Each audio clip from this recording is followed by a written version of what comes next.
सुप्रभातम, नमस्कारः, स्वागतम अत्र भवतां सर्वेषां सप्तमी कक्षायाः संस्कृत रुचिरा पुस्तक पाठने। आप सभी का एक बार पुनः सातवीं कक्षा की संस्कृत रुचिरा पुस्तक के पाठन में स्वागत है। आज हम बात करेंगे पंडिता रमाबाई इस पाठ के अभ्यास को लेकर के।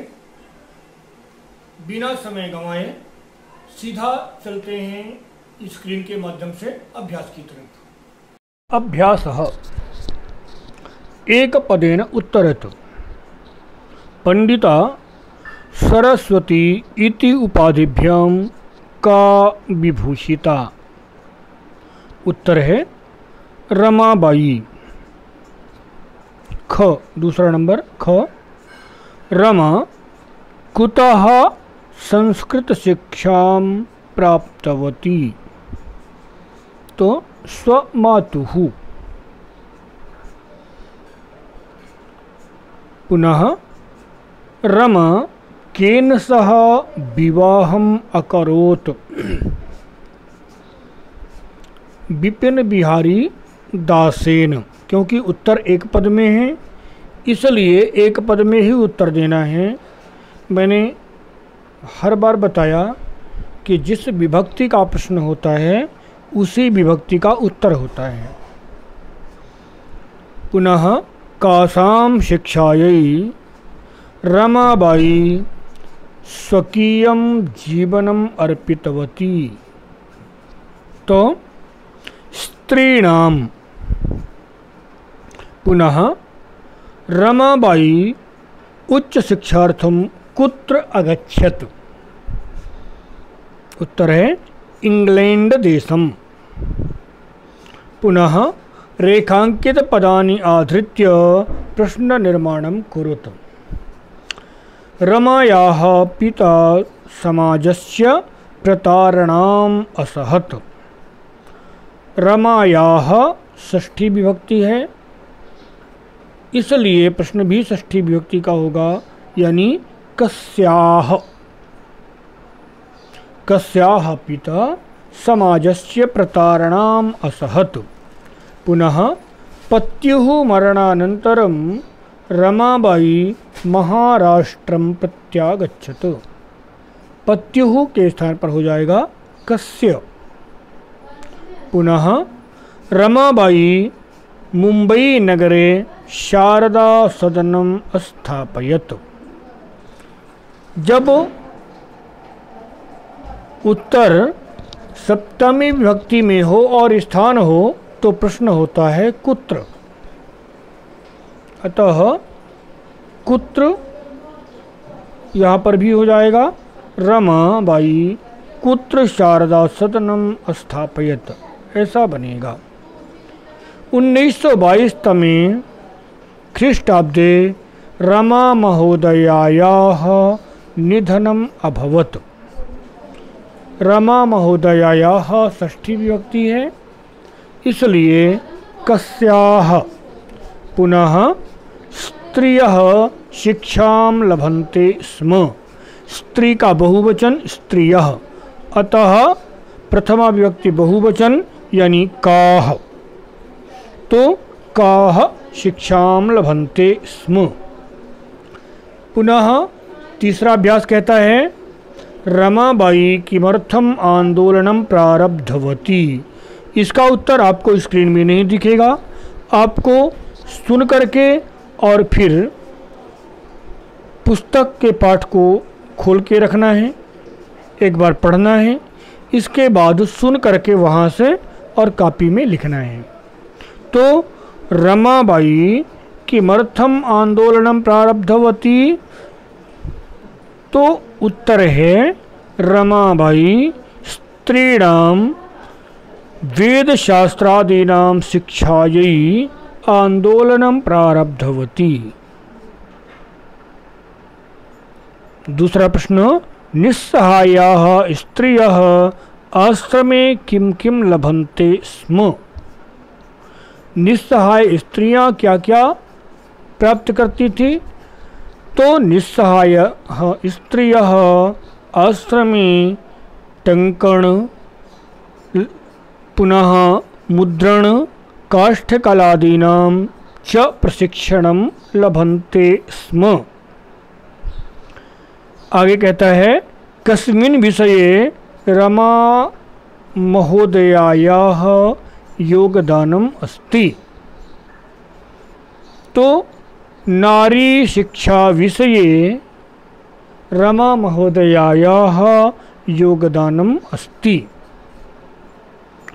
पुनः केन रचनाद्वयेन रमाबाई प्रशंसिता वर्तते। तो यहाँ पर रमाबाई की 2 रचनाएं बतानी हैं। और 2 रचनाएं कौन कौन सी हैं? तो स्त्री शिक्षा नीति और दूसरा हाई कास्ट हिंदू विमेन इति रचनाद्वयेन रमाबाई प्रशंसिता वर्तते। पुनः निर्देशानुसारम् अधोलिखितानां पदानां निर्देशानुसारं पद परिचयं लिखत। तो पद परिचय का मतलब होता है मूल शब्द किस लिंग का है, किस विभक्ति का है, किस वचन का है। यदि क्रिया में है तो क्रिया किस धातु की है, किस लकार की है, किस पुरुष की है, किस वचन की है। अब यहाँ पर वेदानाम अस्ययोः आनाम। तो षष्ठी विभक्ति का पुल्लिंग का बहुवचन पिता। पिता पितृ शब्द है। पुल्लिंग प्रथमा विभक्ति एकवचनम। शिक्षायै शिक्षायै आयै चतुर्थी विभक्ति मूल शब्द है शिक्षा। शिक्षा शब्द बड़ा आ की मात्रा आ रही है और इसलिए सीधा सीधा स्त्रीलिंग है। अब ये भी कह सकते हैं कि पिता में भी बड़ा आ की मात्रा आ रही थी। तो वहाँ पर हमको कुछ निर्णय अपने से लेने होते हैं जिनको हम जानते हैं कि तो इसलिए पिता पुल्लिंग ही है भले ही बड़ा आ की मात्रा आती है। पुनः तो शिक्षायै शिक्षा शब्द स्त्रीलिंग चतुर्थी विभक्ति एकवचनम।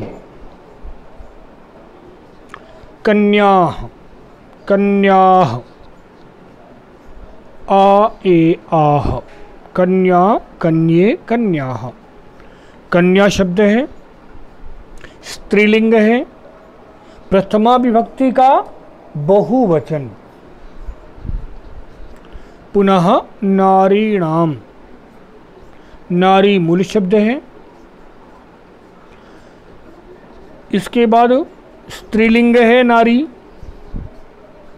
और स्त्रीलिंग के बाद षष्ठी विभक्ति बहुवचनम। पुनः मनोरमया अया आभ्याम आभिः इति तृतीया। तो मनोरमया यानी मनोरमा शब्द है मूल शब्द स्त्रीलिंग है मनोरमा और तृतीया विभक्ति का एक वचन रूप है।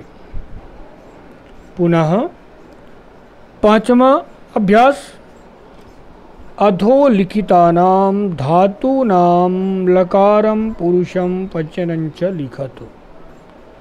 नीचे लिखी धातुओं के लकार पुरुष और वचन पहचानना है। आसीह क्षम्यताम आसीत अस धातु थी। लंग लकार प्रथम पुरुष का एक वचन। कुर्वन्ति क्री धातु है। लट लकार का प्रथम पुरुष का बहुवचन। आगच्छत लट लकार क्षम्यताम गम धातु आ उपसर्ग के साथ तो लिखेंगे आ धन गम धातु में। लंग लकार, प्रथम पुरुष और एक वचन। निवसंती, निवस, लट लकार, प्रथम पुरुष बहुवचन। अब यहाँ पर हम लिख सकते थे नि धन वस, यानी नि उपसर्ग है, वस धातु है, पर हम निवस भी लिख सकते हैं फिलहाल। तो नि उपसर्ग वस धातु लट लकार का प्रथम पुरुष का बहुवचन। पुनः गमिष्यति, गम धातु, इष्यति दृट लकार, प्रथम पुरुष एक वचनम। अकरोत क्री धातु, लंग लकार, प्रथम पुरुष एक वचनम। पुनः घटना क्रमानुसारम लिखत, यानी रमाबाई के जीवन से संबंधित जो घटना पहले हुई वह हमें पहले लिखना है, जो घटना बाद में हुई वह बाद में लिखना है।